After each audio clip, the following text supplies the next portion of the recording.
اعوذ باللہ من الشیطان الرجیم، بسم اللہ الرحمن الرحیم۔ پیارے نبی کے پیارے امتیوں، السلام علیکم ورحمۃ اللہ وبرکاتہ۔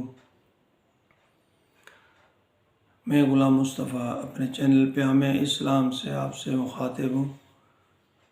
پچھلے ویڈیو میں نے قطع تعلقی یا قطع رحمی کے بارے میں کچھ گفتگو کی تھی۔ یہ ایک ایسا موضوع ہے کہ اس پہ گھنٹوں گفتگو ہو سکتی ہے، اور اس نے ہمارے معاشرے میں بہت پریشان کن حالت بھی پیدا کر رکھی ہے۔ قطع تعلقی کی وجہ سے بھائی بھائی سے دور ہے، بہن بھائی سے دور ہے، رشتہ دار ایک دوسرے کا گلہ کرتے ہوئے نظر آتے ہیں، اور بات صرف اتنی سی ہے کہ ہم صبر کا مظاہرہ نہیں کرتے، اللہ پہ توکل نہیں کرتے۔ ہمارے معاشرے میں آئے دن نئے نئے فتنے جنم لے رہے ہیں،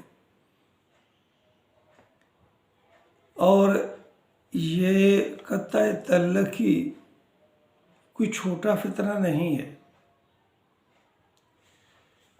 اللہ تعالیٰ اس کو سخت ناپسند فرماتے ہیں، اور جگہ جگہ پہ قرآن پاک میں صلہ رحمی کی ہدایت کی گئی ہے۔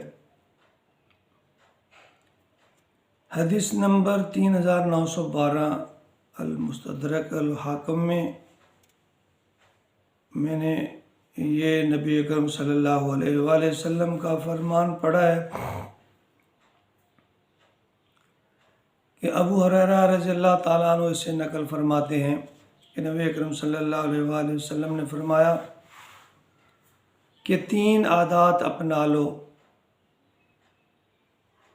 پہلے نمبر پہ، جو تجھے محروم کرے تو اسے عطا کر، جو تجھ پر ظلم کرے تو اسے معاف کر دے، اور جو تجھ سے رشتہ توڑے تو اس سے رشتہ جوڑ۔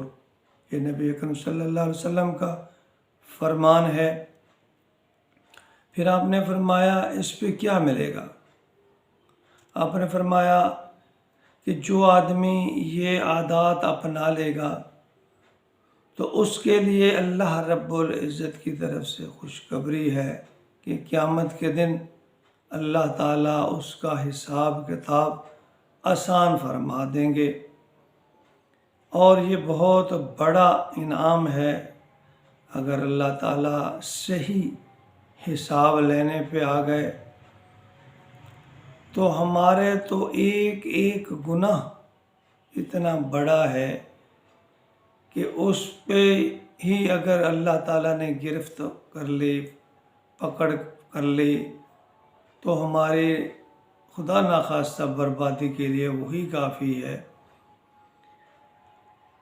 اللہ تعالیٰ خود فرماتے ہیں نبی اکرم صلی اللہ علیہ وسلم کی زبان سے، آپ نے فرمایا کہ اللہ رب العزت فرماتے ہیں کہ یہ 3 عادات رکھنے والا شخص بندہ مومن، قیامت کے دن میں اس کا حساب کتاب آسان کر دوں گا، اور پھر وہ آسانی کے ساتھ جنت میں اللہ تعالیٰ اپنی رحمت سے اس کو بھیج دیں گے۔ میرے مسلمان بھائیوں اور بہنوں، ہمیں اپنے رویے بدلنے کی ضرورت ہے۔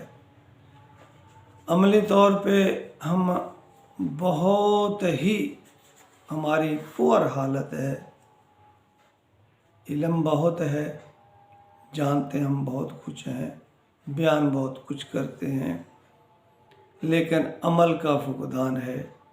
جب تک عمل نہیں کریں گے تو ہمیں اس کا صلہ نہیں ملے گا۔ علم تو شیطان کے پاس بھی بہت تھا، لیکن اس نے اللہ کی نافرمانی کی اور اللہ کے دربار سے راندہ ہو گیا، راندہ ترکا ہو گیا، ہمیشہ کے لیے لعنتی ہو گیا۔ تو ہم کیا خیال ہے اللہ کی اور اللہ کے رسول کی سب نافرمانیاں کرتے ہوئے بھی پھر یہ کیسے اللہ کی گھر سے امید رکھتے ہیں کہ اللہ ہم پہ رحم کرے گا جب ہم لوگوں پر رحم نہیں کرتے۔ اللہ کا ایک یہ بھی فرمان ہے کہ تم زمین پر والوں پہ رحم کرو، مخلوق خدا پہ رحم کرو، اللہ تمہارے اوپر رحم کرے گا۔ آئیے ہم اپنی عادات کو، اعتبار کو، طور طریقے کو، اپنی زندگی کو نبی اکرم صلی اللہ علیہ وآلہ وسلم کے اسوہ حسنہ کے مطابق تبدیل کریں، اس پہ عمل کریں، تاکہ ہم اس دنیا میں سے بھی سرخرو ہو کر جائیں اور قیامت کے دن اللہ اور اللہ کے رسول کی رضا ہمارے انتظار میں ہو، بخشش ہمارے انتظار میں ہو، بھلائی ہمارے انتظار میں ہو۔ اللہ تعالی ہمیں عمل کی توفیق عطا فرمائے، آمین یا رب۔